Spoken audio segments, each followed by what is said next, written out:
فَإِذَا نُفِخَ فِي الصُّورِ، اب ایک سور پھونکا جائے گا، ایک سور نفخۃ واحدہ، صرف ایک ہوگا وہ. اب ایسے نہیں آئے گا کہ یہاں سے سیلاب، وہاں سے طوفان، یہاں سے. حجت اللہ کی بندوں پہ تمام ہو چکی ہے. فَإِذَا نُفِخَ فِي الصُّورِ نَفْخَةٌ وَاحِدَةٌ، فرمایا کہ بس اب اس وقت کا انتظار کرو، سور میں ایک زوردار پھونک پھونکی جائے گی. وَحُمِلَتِ الْأَرْضُ وَالْجِبَالُ، زمین اور پہاڑوں کو اٹھایا جائے گا، اس آواز کی ایسی طاقت ہوگی. فَدُّكَّتَا، ان کو کوٹ دیا جائے گا، دَكَّةً وَاحِدَةً، ایک ہی دفعہ میں. جیسے پہلی دفعہ اللہ نے پیدا کیا نا، ماں کے پیٹ میں 9 مہینے لگتے ہیں بچہ بننے میں، پھر دنیا میں آتا ہے، پھر ہوتے ہوتے 30-40 سال کے بعد جا کر انتہا کو پہنچتا ہے. تو قرآن کہتا ہے کہ جب میں دوبارہ پیدا کروں گا تو اتنا لمبا پروسیس نہیں ہوگا، بلکہ فَإِذَا هُمْ قِيَامٌ يَنظُرُونَ، ایک دوسرا سور پھونکا جائے گا. اچانک یہ سارے کے سارے ان کے ذرات جہاں جہاں دنیا میں گئے ہیں، یہ جڑ کے انسان بن کے ہمارے سامنے کھڑے ہوئے ہوں گے. چند سیکنڈوں کے اندر یہ کام ہوگا. تو یہ اللہ کی قدرت ہے، اس لیے اس دنیا سے زیادہ دل لگانے کی ضرورت نہیں ہے. یہ ہم پر بھی موت آئے گی اور اس کائنات پر بھی موت آئے گی. آپ جو مرضی ترقی کر کے جہاں تک بھی پہنچ جائیں، بالآخر جیسے وہ سائنسدان جو آرم اسٹرانگ جو چاند پہ پہنچا، ٹھکانہ اس کا بھی قبر ہی ہوا بالآخر. تو یہ کائنات ترقی کرتے کرتے جہاں تک بھی پہنچے گی، اللہ یہ بتا دے گا کہ یہ ہے مسافر خانہ، یہ دل لگانے کی جگہ نہیں ہے. چھوٹے چھوٹے سیلاب آتے رہے ہیں نا، تو اب بڑی قیامت آئے گی اور یہ زمین آسمان کو میں توڑ کے بالکل برابر کر دوں گا. فَيَذَرُهَا قَاعًا صَفْصَفًا، قرآن کہتا ہے چٹیل میدان بنا دوں گا میں. آپ پہاڑوں کی طرف جاؤ نا کبھی، جب آپ اسلام آباد سے آگے جاتے ہیں نا تو پہاڑوں کا سلسلہ شروع ہوتا ہے، پھر ایسے پہاڑ کے ہر اگلا پہاڑ پچھلے پہاڑ سے اونچا ہی ہوتا ہے. آدمی کہتا ہے یہ کب جا کے ختم ہوگا. گلگت کی طرف جائیں، کوہستان کی طرف جائیں، ایک پہاڑ کے اوپر دوسرا پہاڑ، پھر اس کے اوپر تیسرا پہاڑ. میں 10-12 سال پرانی بات ہے، داریل گاؤں جس کے میں نے ولاگ نہیں بنایا تھا، وہاں سے ہم گلگت کی طرف جا رہے تھے. بہت اونچے اونچے پہاڑ ہیں، یعنی بائی روڈ جا رہے تھے. تو پہاڑ پہ پہاڑ، پہاڑ پہ پہاڑ. میں نے ان سے کہا یار یہ کیا ہے، یہ ایسے ڈرونے نا، اور رات کا وقت تھا، سردی بھی تھی ٹھیک ٹھاک. آگے مجھے ایک نظر آیا بادل. میں نے کہا یار یہ کالی گھٹا آ رہی ہے نا، اتنا اونچا بادل نظر آیا. وہ جب ہم نے تھوڑی روشنی ماری تو پتا چلا یہ بھی پہاڑ ہے، یہ بادل نہیں ہے.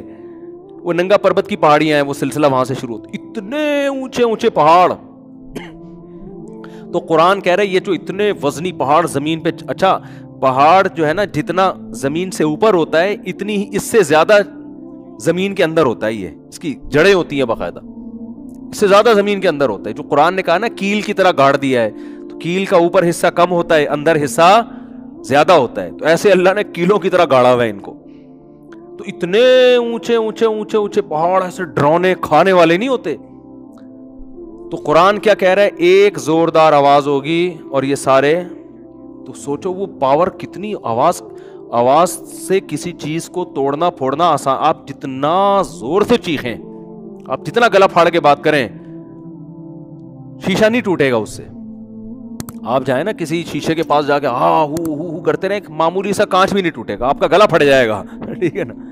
بیوی پریشان ہو جائے گی، کیا ہو رہا ہے بھائی تجھے، چیزیں نہیں ٹوٹیں گی.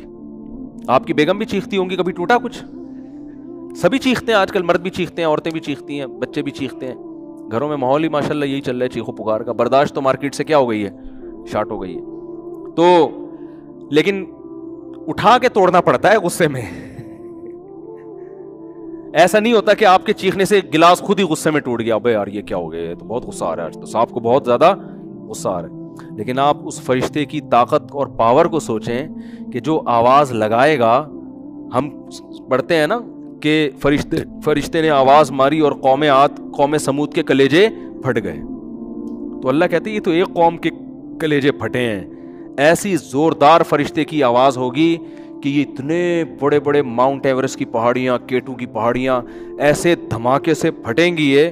اور فَيَذَرُهَا قَاعًا صَفْصَفًا لَا تَرَىٰ فِيهَا عِوَجًا وَلَا أَمْتًا. ایسے زمین کو اللہ ہموار کر کے چٹیل بنا دے گا، اتنی بڑی تباہی آئے گی. تو اللہ کی قدرت تو بھائی ابھی ہم نے دیکھی ہے نہیں. تو اللہ کہتا ہے یہ نہیں، یہ اتنی زیادہ فری کرانے کی چیز نہیں ہے دنیا جتنا تم نے، ہم لوگوں نے بہت زیادہ لفٹ کرایا ہے دنیا کو.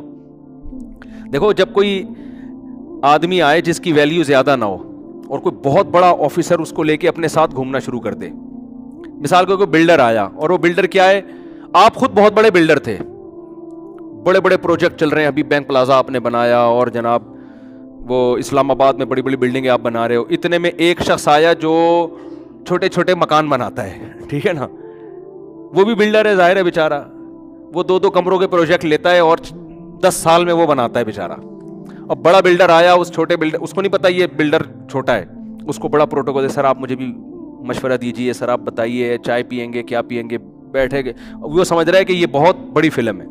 تو لوگ کہیں گے بھائی تو اس کو کچھ ضرور سے زیادہ ہی لفٹ کرا رہا ہے, یہ اتنا لفٹ کے قابل, بولتے ہیں نا ایسے موقع پہ, ابے بھائی تو کیوں اس کے پھلترو کی طرح چپکایا ہوا تو نے اس کو اتنا, ٹھیک ہے چائے پی لو, مسلمان ہے, انسان ہے, اتنی بڑی فلم نہیں ہے جتنی آپ اس کو سمجھ رہے ہو.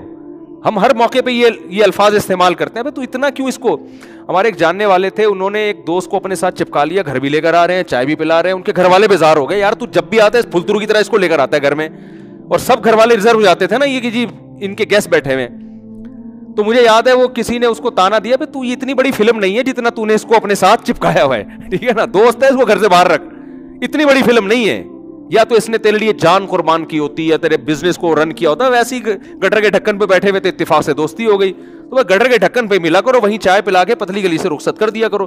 ابا نصیحت کر رہے ہوتے ہیں نا بیٹے کو کہ ابے تو نے کیا دوست پال کے تو گھر میں لا کے ساری فریج کی چیزیں اس کو کھلا دیتا ہے تو گھر میں لا کے.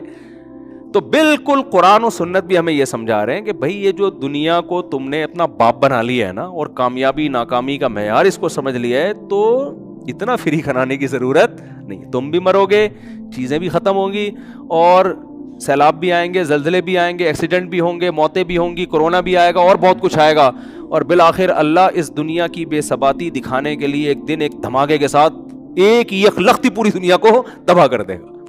بالکل ساری انسان کی جو آسمانوں کی بلندیوں پر پہنچی ہوئی ترقی, وہ دھڑام سے ایک دھماکے کے ساتھ نیچے آ کے ختم ہوگی. جیسے ورلڈ ٹریڈ سینٹر گر گیا تھا نا, اسی طرح پوری زمین کو اللہ ہلاک کر دے گا. تو اصل بار بار قرآن بتانا چاہ رہے اصل کیا ہے, آخرت. تو مرنے سے پہلے یہ سمجھ میں آ جائے, عقل مندی کی بات ہے.